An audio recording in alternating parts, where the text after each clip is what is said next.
شوہر جو ہے نا اپنے رشتہ دار کو اپنی بیوی کے ساتھ رکھتا ہے. شوہر کیا کرتے ہیں؟ اپنے رشتہ دار کو اپنی بیگم کے ساتھ. تو یہ بات خوب سمجھ لو کہ نہ بیوی اپنے کسی رشتہ دار کو شوہر کی پرمیشن کے بغیر شوہر کے پاس رکھ سکتی ہے، اور نہ شوہر اپنے کسی رشتہ دار کو بیگم کی پرمیشن کے بغیر اس کے گھر میں. بولو بھائی، کسی بھی طرح سے آپ کی وائف کی پرائیویسی میں کوئی بھی دخل اندازی ہو رہی ہے یا اس کو پردہ کرنے میں مشکل ہو رہی ہے تو آپ بیگم کی پرمیشن کے بغیر، بولو بھائی، نہیں رکھ سکتے. والدین رہیں گے ساتھ، والدین رہیں گے، لیکن اس صورت میں کہ آپ کی بیگم کا بالکل ایک الگ روم ہو اور اس کے لیے باقاعدہ ایک ایسا انتظام ہو کہ جہاں اس کی پرائیویسی میں آپ کے والدین بھی زبردستی کی مداخلت، بولو بھائی، نہ کر سکیں. ایک بات. نمبر 2، والدین بھی اس شرط کے ساتھ رہ سکتے ہیں کہ والدین اس کو بلا وجہ ٹارچر نہ کرتے ہوں.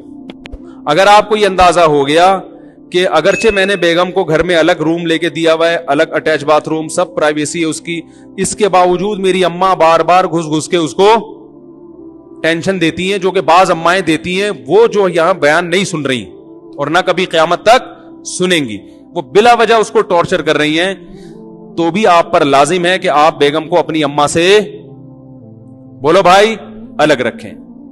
سمجھ رہے ہو کہ نہیں سمجھ رہے؟ کیونکہ وہ شادی ہو کے جب آئی ہے تو ٹینشن لینے کے لیے نہیں آئی، وہ لائف کو انجوائے کرنے کے لیے آئی ہے. ٹھیک ہے نا؟ اللہ نے نکاح رکھا ہے خوشیوں کے لیے، ٹینشنوں کے لیے نہیں رکھا. سمجھ میں آ رہی ہے بات؟ ہاں، اس میں یہ ہے کہ بڑا خطرناک مسئلہ ہے. بعض دفعہ بہو بھی پریشان کرتی ہے اماں کو، یہ بھی تو ہوتا ہے نا، الٹا بھی تو معاملہ ہوتا ہے. تو بہو بھی پریشان کر رہی ہو نا، مسئلہ تو یہی ہے کہ بیگم کو الگ گھر میں رکھا جائے. جوائنٹ فیملی کے جو فائدے ہیں وہ بہت زیادہ ہیں. اکٹھے رہنے میں جو برکتیں ہوتی ہیں وہ الگ الگ رہنے میں نہیں ہوتی، یہ تو سمجھ لو. اگر اکٹھے رہ سکتے ہو تو سب سے بہتر کیا ہے؟ بچے بڑے اچھی طرح سے پلتے ہیں، محبتیں ہوتی ہیں، سب کچھ ہوتا ہے. لیکن اکٹھے رہنے کے لیے کچھ اصول ہیں، دل کو بڑا رکھنا پڑتا ہے، برداشت پیدا کرنی پڑتی ہے. یہ برداشت مارکیٹ میں آج کل کیا چل رہی ہے؟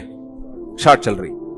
اس لیے ہم لوگوں کو مشورہ یہی دیتے ہیں آج کل کہ بھائی بہو کو لے کر الگ گھر میں آؤ، ابا اماں کے گھر میں بہو کو لانے کی ضرورت نہیں. میں تو لوگوں کو مشورہ دیتا ہوں کہ بھائی شادی سے پہلے الگ گھر کا انتظام کرو، آپ کی بیگم وہاں آئے گی، اس گھر میں نہیں آئے گی.